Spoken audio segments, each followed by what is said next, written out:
تنزيل من رب العالمين.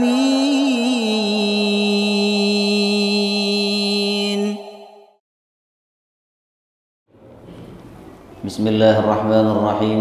الحمد لله رب العالمين، نحمده ونستعينه ونستغفره ونعوذ بالله من شرور أنفسنا ومن سيئات أعمالنا. من يهده الله فلا مضل له ومن يضلل فلا هادي له.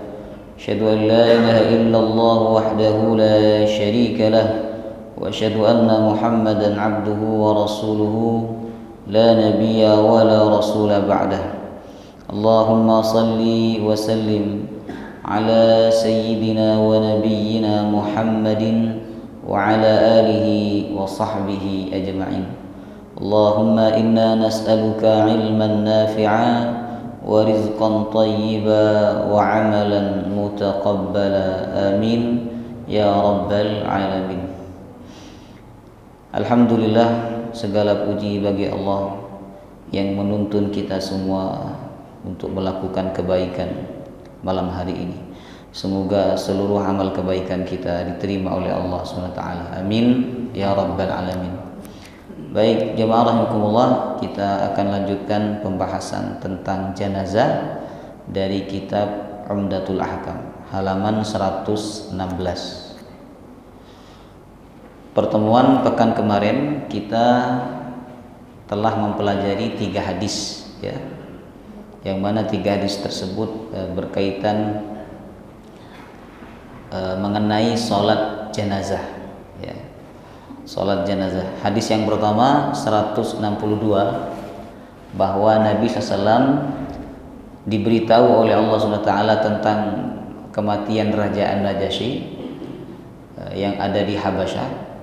Kemudian Nabi mengumumkan kepada kaum muslimin dan mengajak mereka untuk sholat gaib. Nah, ini dalil bahwa bolehnya mengumumkan orang yang meninggal dunia untuk kemaslahatan, supaya banyak yang mendoakan atau banyak yang mensolatkan jenazahnya. Baik.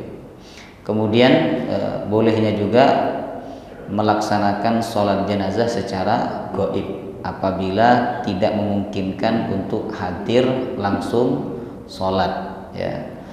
Dan lebih diutamakan lagi, lebih ditekankan lagi apabila jenazah itu meninggal di negeri orang-orang kafir. Kemungkinan tidak ada orang yang mensolatkan jenazahnya, jemaah rahimakumullah. Kemudian dalam hadis ini juga Nabi SAW mengajarkan tata cara sholat jenazah, yaitu tidak seperti sholat pada umumnya, ya, tidak ada ruku, tidak ada i'tidal, tidak ada sujud, ya. Sholat jenazah hanya ada 4 kali takbir, masing-masing takbir ada bacaan. Ya, bacaan yang wajib pada takbir pertama yaitu Al-Fatihah. Tidak ada bacaan doa iftitah, ya, setelah takbir pertama. Kemudian setelah takbir kedua membaca shalawat, ya. Setelah takbir ketiga membaca doa, setelah takbir keempat membaca doa juga, jemaah rahimakumullah, ya. Untuk jenazah yang meninggal, untuk jenazah yang belum baligh, Bapak Ibu, belum baligh, nah maka ada doa khusus, ya, ketika mensolatkannya, jemaah rahimakumullah. Sebagaimana dalam beberapa hadis disebutkan, di antara doanya Allahumma ja'alhu lana faratan wa salafan wa ajran. Jadi setelah takbir ketiga dan keempat doanya doa ini, Pak, bukan doa Allahumma fillahu warhamhu, karena anak yang belum baligh itu tidak ada dosa, jemaah rahimakumullah.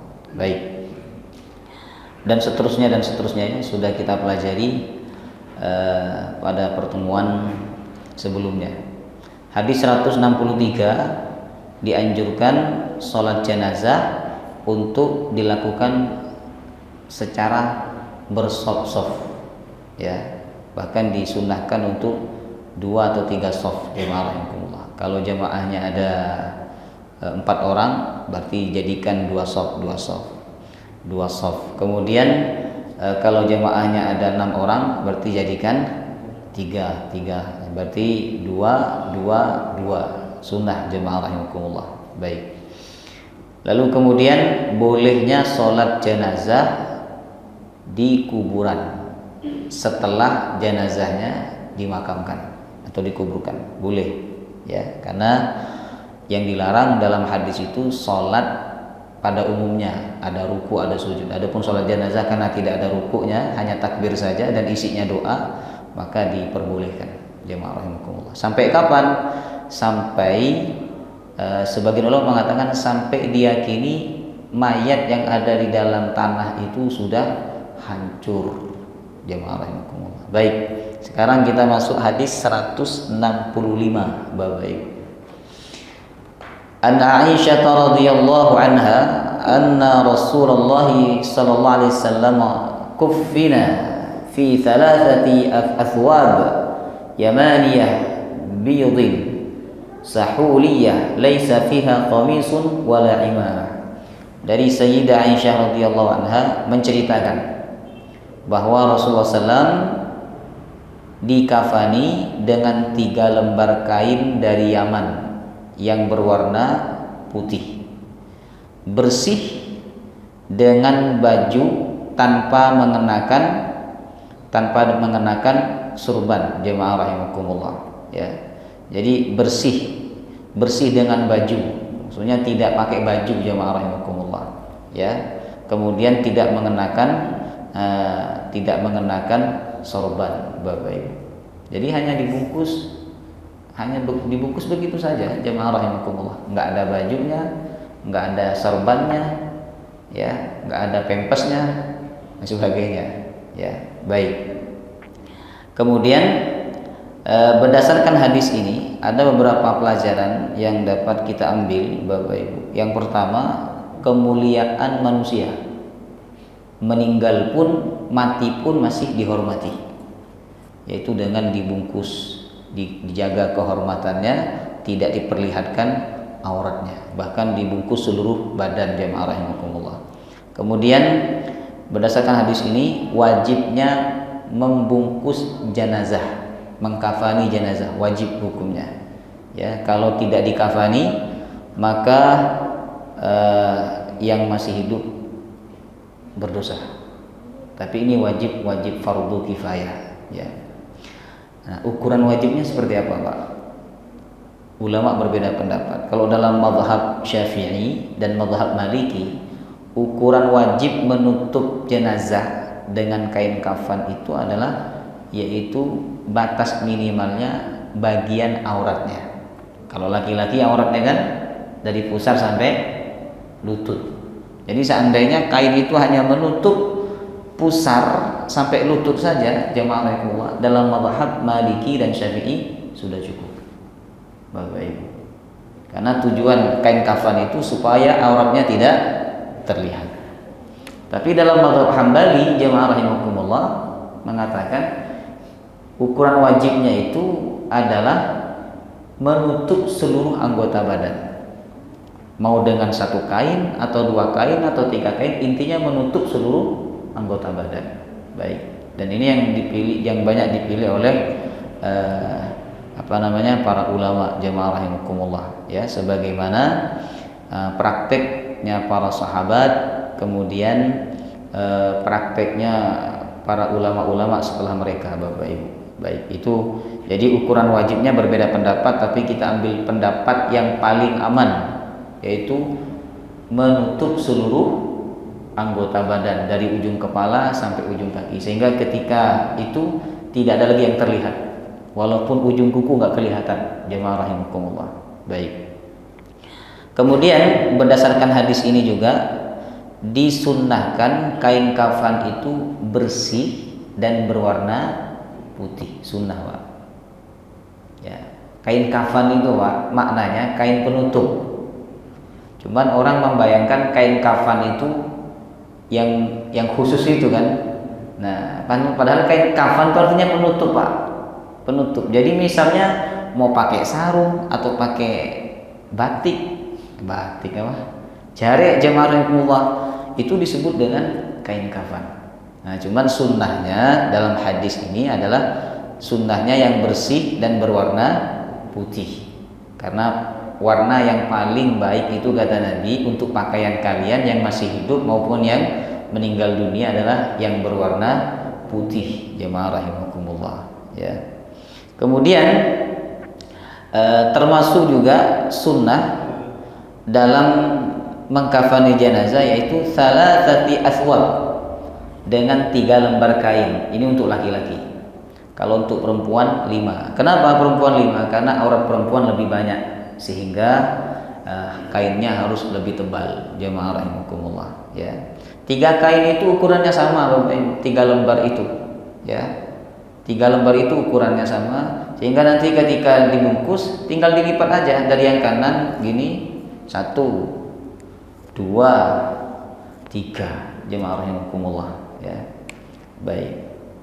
Yang ribet itu kan karena masih dipakaikan baju, apalagi dibuatin kopiah, dikasih pempes dan sebagainya. Itu yang agak ribet, jemaah rahimakumullah. Padahal secara dalil tidak ada, Bapak Ibu. Tetapi boleh-boleh saja untuk melakukan seperti itu, ya kan? Apalagi misalnya pempes, ya kan? Tujuannya apa? Untuk jaga-jaga khawatir ada cairan yang keluar dari kemaluannya, terutama kemaluan yang belakang. Jemaah rahimakumullah, ya. Kemudian termasuk juga sunnah dalam mengkafani jenazah yaitu tidak berlebih-lebihan harganya, Pak. Jadi jangan beli kain kafan yang harga 1 juta, 1 juta itu standar, Pak, ya. Harga 10 juta misalnya yang premium, nggak usah, Bapak Ibu, karena itu termasuk idha'atul mal, menyia-nyiakan harta. Jemaah rahimakumullah. Abu Bakar radhiyallahu an ketika beliau menjelang wafatnya, beliau minta agar bajunya yang dipakai oleh beliau itu nanti dibuka, kemudian dicuci, lalu kemudian dijadikan sebagai kain kafan. Ditanya oleh anaknya, putrinya yang bernama Aisyah, ini kan sudah usang. Kata Abu Bakar, pakaian baru itu haknya orang yang hidup, ya. Artinya apa? Untuk jenazah tidak boleh berlebih-lebihan, ya.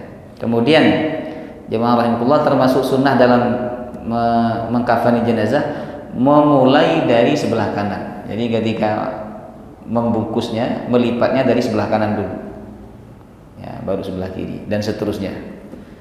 Lalu kemudian dianjurkan memberikan wangi-wangian, ya, sebelum jenazahnya dimasukkan ke mana?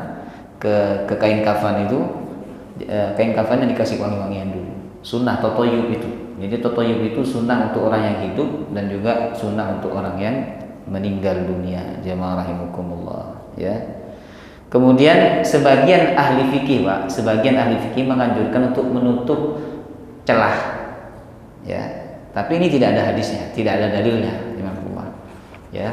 Tapi boleh-boleh saja, apalagi kalau kita khawatir ada sesuatu yang keluar dari hidungnya atau dari mulutnya atau dari kemaluannya. Jemaah rahimakumullah, ya. Baik. Kemudian Bapak Ibu, dalam kitab fikih dikatakan bahwa al-kafnu yuqaddam ala qada'id dain. Kain kafan itu harus didahulukan dari membayar hutang, Pak. Misalnya jenazah itu punya hutang. Jadi sebelum bayar hutang, terlebih dahulu uang peninggalannya itu digunakan untuk beli kain kafan. Jadi afdhalnya Bapak Ibu, kain kafan itu diambilkan dari tirkah, harta peninggalan jenazah. Nah, itu, Pak. Jadi urutannya itu pengurusan jenazah dulu, kemudian bayar hutang, bayar wasiat, bayar kafarah kalau punya kafarah, baru yang kelima sisanya dibagi waris, Bapak Ibu. Kan anak sekarang nggak gitu, Pak. Ujuk-ujuk langsung bicara waris. Hutangnya belum dibayar, wasiat belum dijalankan, kafarat belum, kemudian pembiayaan jenazah juga belum, Bapak Ibu, ya. Baik, jemaah rahimakumullah. Kemudian berdasarkan hadis ini tidak disyariatkan jenazah itu dikasih baju atau imamah atau gamis, tidak disyariatkan. Pokok dibungkus saja auratnya tertutup sudah cukup, Bapak Ibu. Kalau mau dikasih baju, ya betul nopo nopo. Jemaah rahimakumullah. Ya mau dikasih kopiah, betul nopo nopo. Jemaah rahimakumullah. Ya, tidak masalah. Baik. Nah, coba sekarang kita praktek, Pak, biar jelas bagaimana cara mengkafani jenazah. Nah, ada yang mau jadi jenazah nggak? Monggo, Pak, yang berkenan jadi jenazah. Biasanya orang yang praktek jadi jenazah itu umurnya panjang. Iya, biasanya, Pak, karena wis ngalami. Jadi insya Allah kita doakan yang praktek jadi jenazah ini dan kita semua yang menyaksikan dan mempelajarinya, ya Allah panjangkan umur kita dalam sehat dan taat. Amin. Monggo. Nah, ini anggap jenazahnya masih belum dimandikan, ge? Masih belum. Cuman sebelum dimandikan yang harus ditata dulu adalah kain kafan. Nah, silakan, Pak. Ya, karena tali nanti ada di bagian paling atas, ya. Baik. Bisa 5 atau 7 juga enggak apa-apa, ya. Secukupnya. Tidak ada ketentuan dalam syariat, ya, mengenai talinya ini. Baik. Nah, ini untuk kaki. Ini agak ya, sini. Ya. Untuk lututnya. Nah. Apa? Ini tangannya nanti, yang ini lehernya pun, ini kepala. Oke, ini nanti ini anggap posisi tengahnya ini, Pak, ya, jenazahnya. Nah, jadi tali harus kita lebih lebarkan ke sebelah kanan. Jadi gini, Pak. Nah, lebih ditarik sebelah kanan karena nanti talinya akan diikat di sebelah kiri supaya gampang dilepas saat penguburan. Nah, karena sunnahnya dilepas ini talinya supaya nanti ketika jenazah itu mengalami proses pembengkakan tidak menghambat. Jadi dia langsung bengkak secara alami begitu, ya, tidak dihambat oleh tali ini. Baik. Nah, ini nanti untuk ujung kaki, Pak. Kemudian ini untuk di lutut. Kemudian ini nanti untuk di tangannya. Kemudian ini untuk di lehernya. Kemudian ini untuk di kepalanya. Baik. Biasanya 7, ya kan? 5 juga nggak apa-apa. Baik. Kemudian setelah itu belum. Bajunya nanti, kain kafannya ini ukurannya sama, ya? Sama. Baik, gak apa langsung nah, karena ukurannya sama, Pak, jadi kita letakkan secara ini, ya,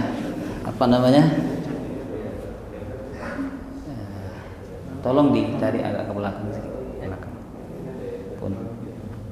Ya. Nah, ini kurang ke sini.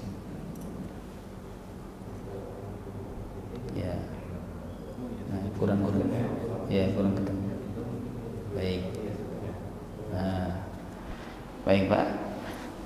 Untuk penyusunan kain kafan diletakkan secara bertumpuk tidak apa-apa. Ada sebagian yang sebelah lebih ke kanan, ada yang sebagian lebih ke kiri, itu boleh-boleh saja.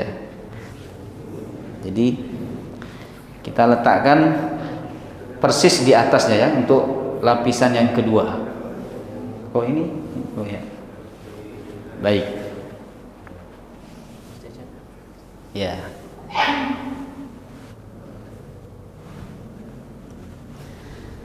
Nah. Terus nanti tak usah, nggak apa, nanti dipakai aja.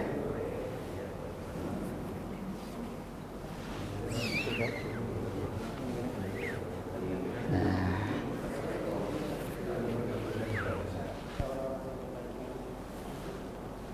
Terus baik ya, ini ada bajunya Pak ya, ngikutin orang-orang pada sebenarnya ini tidak ada anjurannya, tapi boleh kita pakai ya.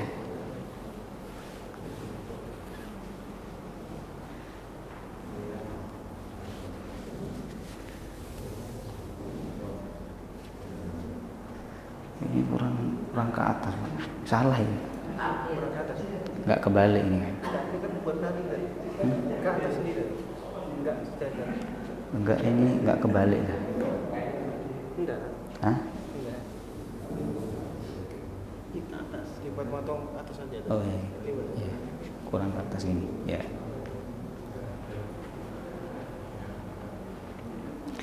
Baik ya.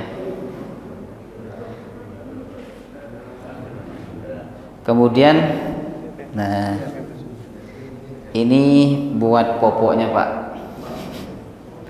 Ya, ini buat popoknya. Untuk jaga-jaga khawatir ada kotoran yang keluar setelah dibungkus ya. Baik. Tolong dipasang.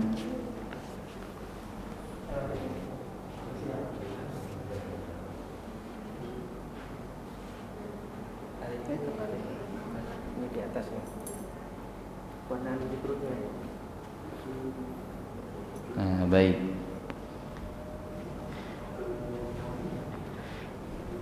Sekali lagi ini tidak wajib nggih. Ini hanya pelengkap saja. Ya, untuk jaga-jaga khawatir ada cairan yang keluar dari lubang kemaluannya. Oke. Setelah itu dikasih apa? Ini kurang gede ya. Harusnya yang gede itu. Tapi nggak apa-apa. Ini hanya praktek aja ya. Dikasih kapas ya. Untuk menahan jika ada cairan yang keluar supaya tidak tembus, Pak. Dah, cukup ya. Baik.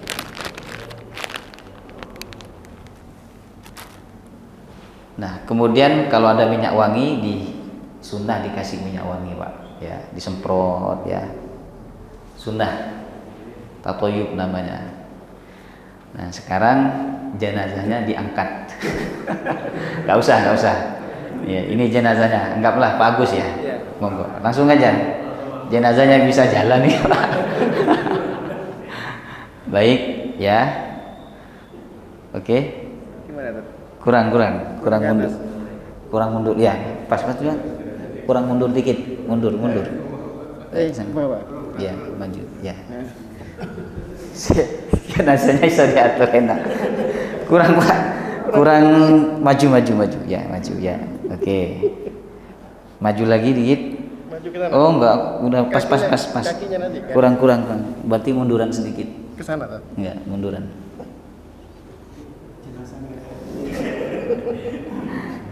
Baik ya. Jenazah dalam keadaan tertutup, Pak ya. Tidak boleh orang yang mengurus jenazah melihat aurat jenazah, walaupun itu bapaknya atau anaknya, kecuali suami kepada istrinya atau istri kepada suaminya. Baik, ini anggap jenazah dalam keadaan tertutup. Ada penutup nggak, Pak? Nggak ada ya. Baik, kalau nggak ada nggak apa-apa. Sarung. Nah, pakai sarung dulu, pakai sarung. Kotak lemari.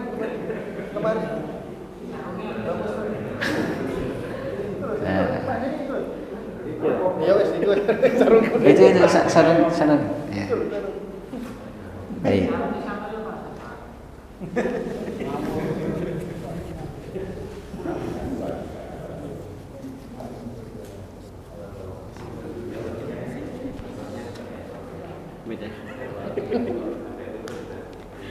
Nah, baik.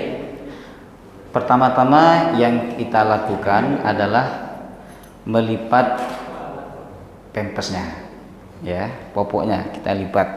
Oke, ini, tolong Pak. Nah, perlahan, belum, ya.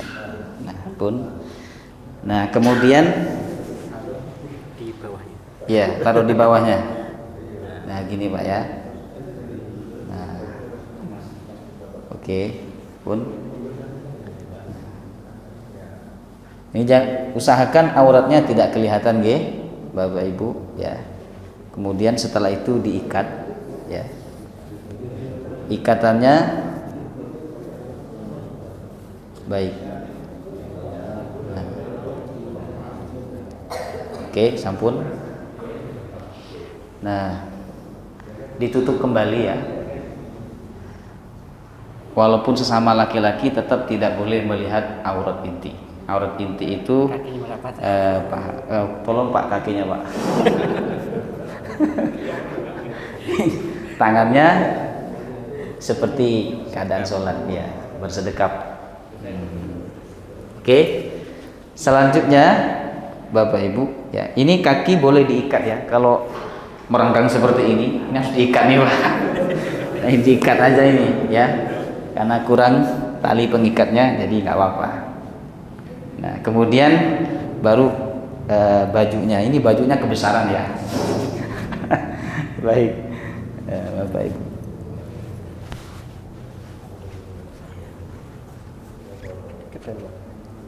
Nah, ampun. Baik.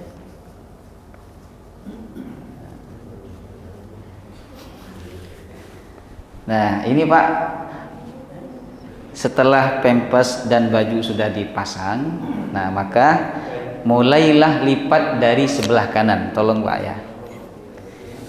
Nah, dari sebelah kanan dulu. Dari kanan. Belum nanti. Kanan ini. Baju masih tetap. Iya, nggak apa, dilipatin gitu. Ya. Bajunya besar sekali ini Pak. Nah, baik. Nah, baik. Ini karena sudah tertutup Pak ya. Jadi sarung sudah boleh dibuka. Ya, karena sudah tertutup, aurat intinya sudah tertutup, jadi sarung boleh dibuka Pak. Jadi caranya ditarik Pak. Ya, tolong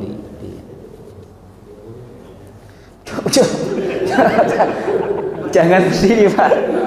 Nah, baik ya. Selanjutnya lipat dari sebelah kanan. Nah,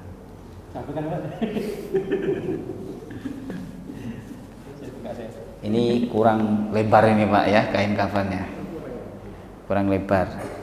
Kemudian baru yang sebelah kiri. Nah, karena ini kurang lebar, jadi ada sebagian kain kafan yang lebih miring ke kanan dan sebagian lagi nanti lebih miring ke kiri, Bapak Ibu ya. Baik ya. Ini juga kurang panjang, jenazahnya panjang banget nih Pak. Ya apa ngikatnya nanti ini. Baik ya, nggak apa-apa. Nah, jangan ditutup dulu, kasihan, nggak apa-apa, biarin aja. Nah, kemudian yang kanan lagi Pak, nggak apa-apa. Nah, kepala jangan ditutup dulu, biarin. Diangkat, ini jenazahnya besar banget nih Pak. Nah,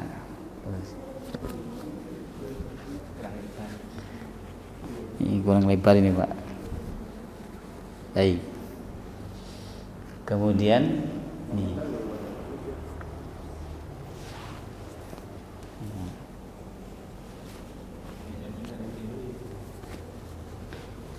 Nah, baik. Nah, ini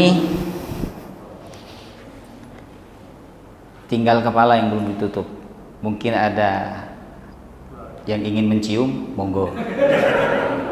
Telepon kok. Ya kan, ingin mencium sebagai penghormatan terakhir gitu kan. Nah, ada? Nggak ada. Nah, ditutup. Maaf ya. Nah, tetap ditutup dari sebelah kanan ya. Ditutup dari sebelah kanan. Baik. Ini tahan Pak. Ya.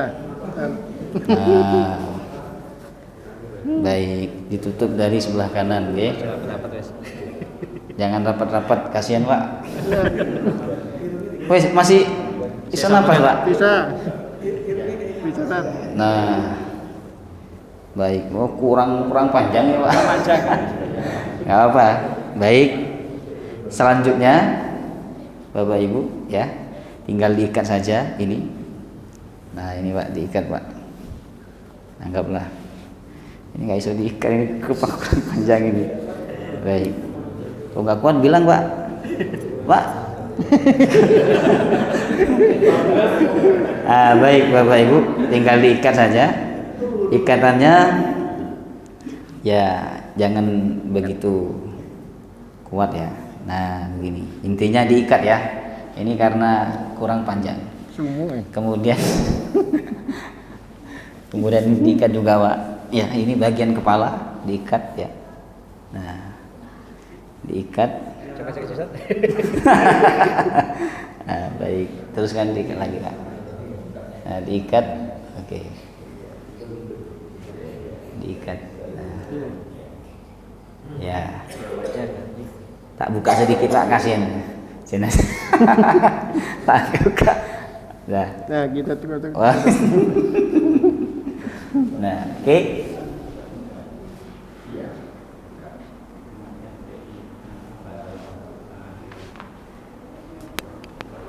Ini satu di belakang belum? Yang belakang.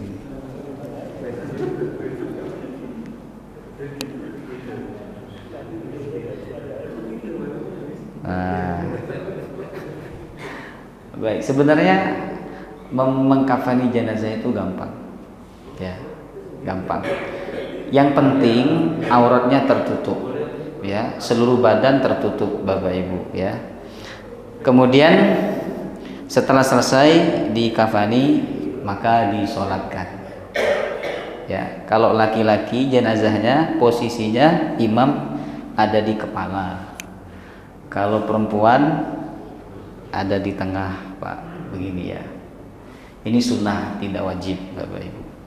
Kemudian ketika nanti jenazah diletakkan di liang lahat, maka posisi jenazah kepalanya ada di utara. Ya. Coba dibilang, ini anggap sudah masuk kubur ya Pak. Sudah masuk kubur, miringkan, miring Pak, miring sendiri ya. Nah baik Pak. Nah maka ini yang tali pocongnya jemaah rahimakumullah dibuka, yang ini juga dibuka. Ya, ini sunnah dibuka Pak. Ya, bukan supaya nggak gentayangan ya. Bukan, ya. Memang sunnah dibuka supaya nanti ketika terjadi pembengkakan dia tidak terhalangi gitu ya. Dia cepat hancur. Ya, baik. Nah, sudah. Baik. Ampun.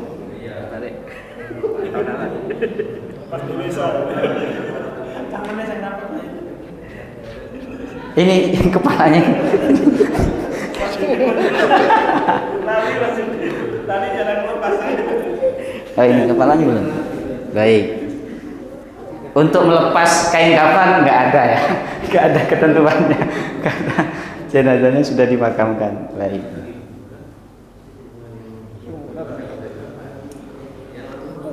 Baik. Dilepaskan biar. Ampun. Nah, Masya Allah. Ini karena masih hidup jadi semua Pak. Kalau sudah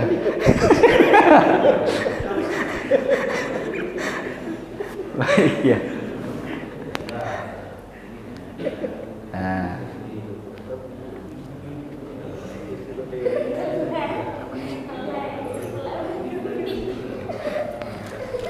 Baik Bapak Ibu ya. Jadi sebenarnya gampang sekali ya. Yang penting kain kafan dipastikan lebih dari ukuran jenazah. Jadi sebelum motong kain kafan, usahakan jenazahnya diukur dulu. Panjangnya berapa? Misalnya panjangnya 160, berarti dilebihin mungkin jadi 2 meter atau 100, misalnya 90, pokoknya dilebihin ya. Ya dikira-kira. Lebih dari kepala 1 jengkal, kemudian dari kaki 1 jengkal. Jemaah rahimakumullah, supaya bisa diikat. Kemudian lebarnya jenazah berapa? Misalnya lebarnya 40. Kalau Pak Agus tadi lebarnya ada berapa nih? 40. lebarnya. Mungkin lebar 40 berarti nanti kainnya itu 40 tambah 40 tambah 40 lagi. Jadi mungkin siapin 120, insyaallah aman Pak. Lebarnya 120 atau 160 aman Bapak Ibu.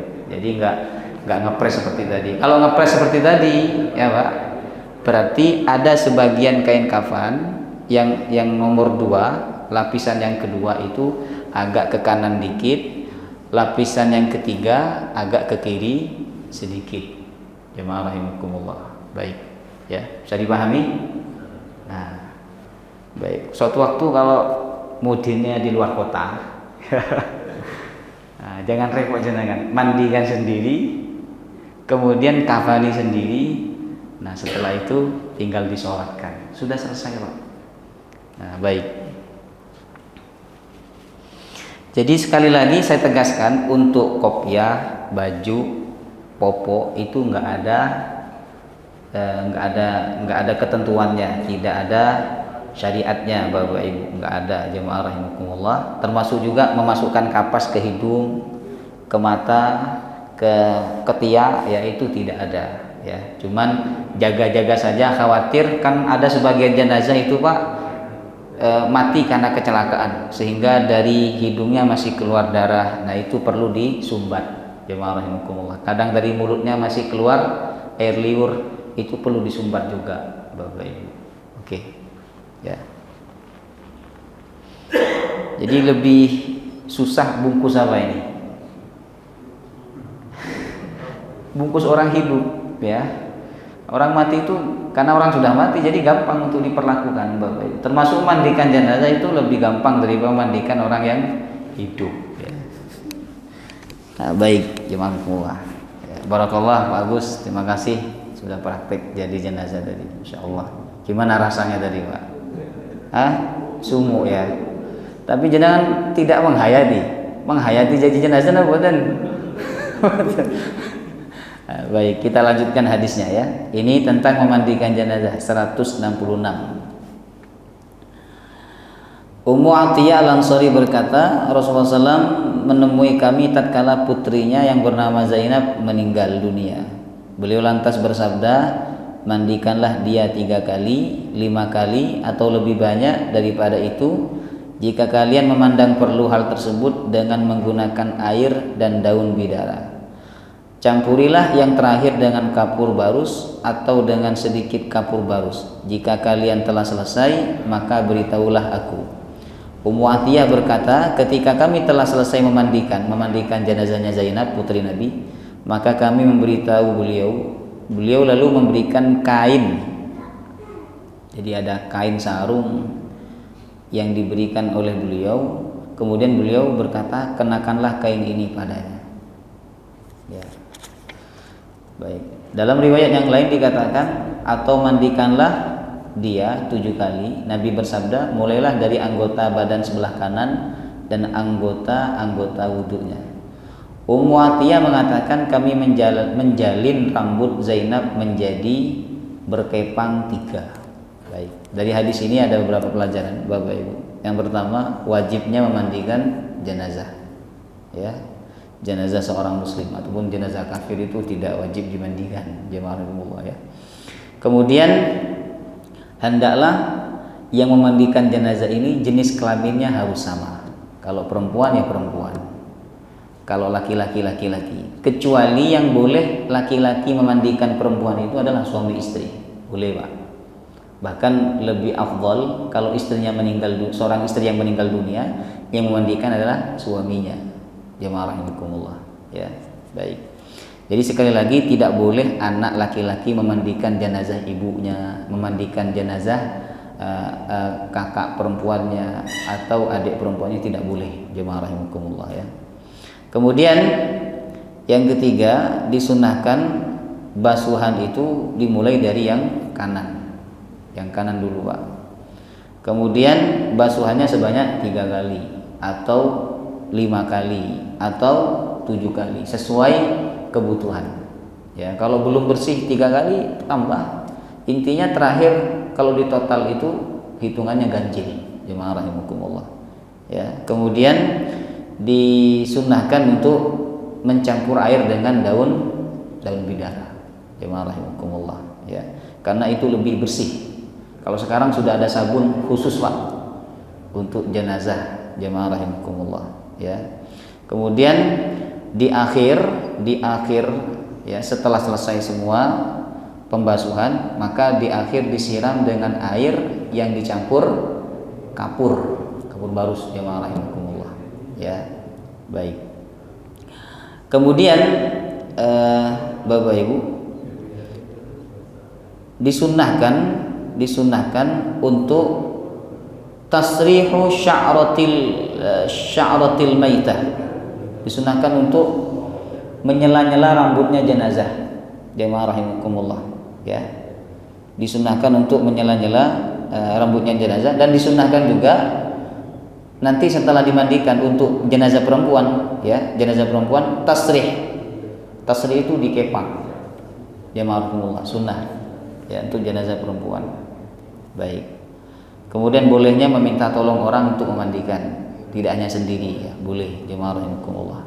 Kemudian di hadis ini ada tabarruk dengan bekas Nabi, karena sebelum Zainab dikafani, Nabi minta agar kain milik beliau yang dipakai oleh beliau itu dipakaikan kepada Zainab. Ini khusus untuk Nabi Pak, ya, khusus Nabi. Kalau kita nggak perlu seperti ini, ya, minta kainnya Ustadz saya minta gamisnya buat nanti saya meninggal dunia, nggak usah, jemaah rahimakumullah, karena ini khusus untuk Nabi Sallallahu Alaihi Wasallam, Bapak Ibu. Jadi urutannya memandikan jenazah itu begini Pak. Pertama, bentangkanlah jenazah itu di tempat pemandian dalam keadaan apa? Tertutup. Sudah masuk Isya belum? Belum, ya. Dalam keadaan tertutup, jemaah rahimakumullah. Kemudian langkah yang kedua, Bapak Ibu, agak diangkat sedikit nih, misalnya ini jenazah Pak, ya, diangkat sedikit, ditekan-tekan perutnya. Nah, ditekan-tekan supaya kotorannya keluar. Barangkali dia barusan, karena biasanya orang itu sebelum meninggal Pak, kebanyakan suka makan, ya enggak? Makanya jenazah kalau sakit gitu kan, enggak mau makan, tahu-tahu tiba-tiba semangat makan, itu biasa mau meninggal itu Pak. Ceria kayak orang sembuh gitu kan, tiba-tiba besok dikabarkan meninggal. Baik, ditekan, sehingga kotorannya keluar, jemaah rahimakumullah. Setelah itu dibersihkan Bapak Ibu, ya, ditekan lagi, ya. Kalau dirasa sudah tidak ada yang keluar, baru langkah berikutnya adalah diwudukan dulu. Nah, biasanya orang memandikan jenazah itu wudunya belakangan tuh. Padahal sunnahnya Pak, wudunya di awal. Ya, sunnahnya wudunya di awal. Ya, di sela-sela hidungnya. Gak usah dimasukkan air. Jarinya panjenengan aja yang masuk ke hidungnya gitu. Ya, di sela-sela, begitu juga mulutnya digosok-gosok, jemaah rahimakumullah. Nah, setelah itu diwudukan sebagaimana kita mandi junub. Mandi junub itu Pak, sebelum kita menyiram badan, kita disunnahkan untuk apa? Wudu dulu, seperti wudu untuk sholat, Bapak Ibu. Kemudian setelah itu, dalam hadis yang lain nanti ada di sini, rambutnya dibasahin dulu rambutnya. Nah, rambutnya dibasahin dulu, jemaah rahimakumullah, ya. Setelah dibasahin, baru disiram dari sebelah kanan, dari bahu ke kaki sebelah kanan. Nah, kemudian yang kiri juga sama. Baik, nanti bisa 3 kali dulu yang kanan, kemudian yang kiri 3 kali, atau selang-seling juga bisa, jemaah rahimakumullah, ya. Setelah basah semua Pak, sudah kewajibannya sudah selesai, baru dikasih sabun, Bapak Ibu, ya, untuk menggosoknya pelan-pelan, jangan kasar-kasar. Nah, mungkin mudinnya ini punya dendam kepada jenazah itu. Jangan kasar-kasar Pak, pelan-pelan, ya kan. Setelah selesai disiram lagi untuk menghilangkan sabunnya itu. Nah, nanti setelah bersih, sabunnya sudah bersih, baru terakhir disiram dengan air yang bercampur kapur. Jamaah rahimakumullah. Nah, setelah itu jenazah boleh dikeringkan dengan handuk. Nah, dikeringkan, Pak. Nah, baru setelah itu diangkat ke tempat. Nah, kemudian ini kainnya diganti dengan kain yang kering, jemaah rahimakumullah, ya. Cara melepasnya sama seperti tadi, Bapak Ibu, ya. Kalau susah dilepas dengan cara ditarik, berarti ditarik dari samping, Pak. Ya. Baik, jemaah rahimakumullah. Ini masih ada beberapa hadis, ya. Baik. Kita tambah satu hadis lagi, ya. 167. Abdullah bin Abbas menuturkan bahwa ada seseorang yang wukuf di Arafah, tiba-tiba dia terjatuh dari kendaraannya sehingga membuat tulang lehernya patah. Rasulullah SAW bersabda, mandikanlah dia dengan air dan daun bidara, kafanilah dia dengan kedua pakaian ihramnya, dan janganlah kalian beri wangi-wangian, serta janganlah kalian tutupi kepalanya, karena sesungguhnya dia akan dibangkitkan pada hari kiamat dalam keadaan bertalbiyah. Ini khusus orang yang mati dalam keadaan ihram, baik ihram haji atau ihram umrah. Bukan mati karena nunggu antrian haji, ya, tapi mati karena sedang ihram haji atau umrah. Jemaah rahimakumullah. Maka dia dimandikan seperti jenazah pada umumnya.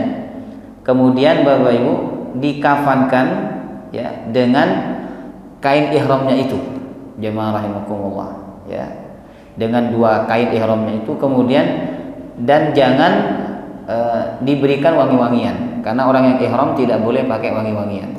Subhanallah. Kemudian jangan ditutupi kepalanya. Kenapa? Karena orang yang ihram tidak boleh menutup kepala, jemaah rahimakumullah. Kata Nabi, nanti dia akan bangkit dalam keadaan bertalbiyah. Baik, ya, masih banyak hadisnya.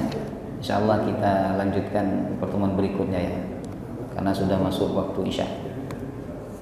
Sebenarnya hadis-hadis ini sudah kita jelaskan, ya, tadi ketika bahas tentang mengkafani jenazah. Tapi di sini ada beberapa hadis larangan niyahah, larangan meratapi jenazah, lalu larangan membangun kubur jenazah, dibangun masjid. Nah, dilarang Bapak Ibu, ya.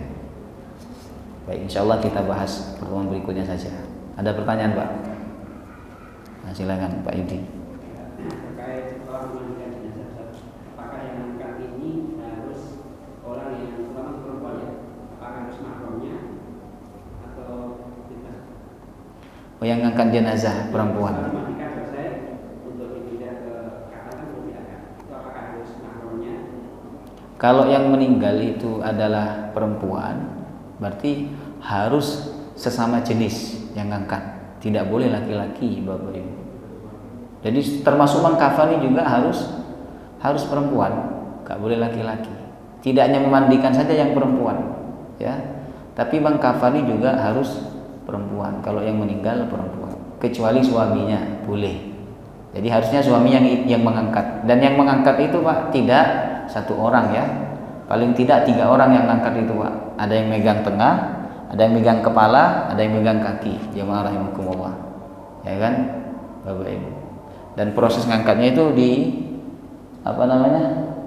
ya dipegang begini, Pak, supaya nanti ketika meletakkan gampang. Jemaah rahimakumullah, ya.